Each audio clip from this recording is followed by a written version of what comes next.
বিভিন্ন জায়গায় ঘুরতে যাই, আর আমরা ওখানে টাইম স্কোয়ারে গিয়ে ছবি তুলি।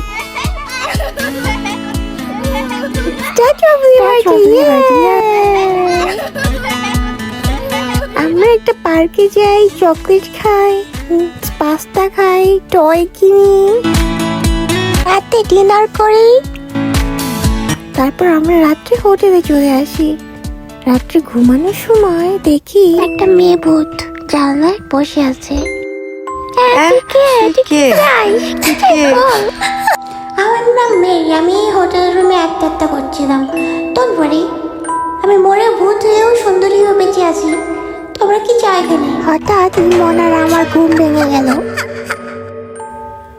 তোমাদের সাথে শুতে পারি আজকে রাত্রে? এখানে দেখি হোটেলের ভূতটা। এটা তো দেখি পুরাটাই শয়তান। ম্যারি, তুই বিদেশি ভূত, তুই কখনো জুতার বাড়ি খাইছিস? তারা তোর জুতার বাড়ি দিতেছে, দেখতে কেমন লাগে? মিষ্টি মাত্র। ও মা, চলে আসে তো। আবার ধর, বাটা চ্যানেলটা ধর।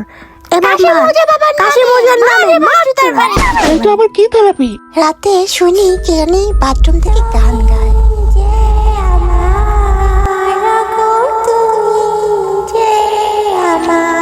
তুই জুতা পেটে খাওয়ার পর এখনো বেরোসনি? এটা তো আমার বাসা, আমি কোথায় যাব? আমি তো কোথাও যাব না। যাবি না? তারা তোরে আর আমি জুতা পিটা করি কাশেম কবিরাজের নামে। পিটা ওরে, পিটা। ও মাই গড, আমার সৌন্দর্য তো নষ্ট হয়ে গেল। তোরা দুইটা ছেলেরই শয়তান। যাচ্ছি আমি।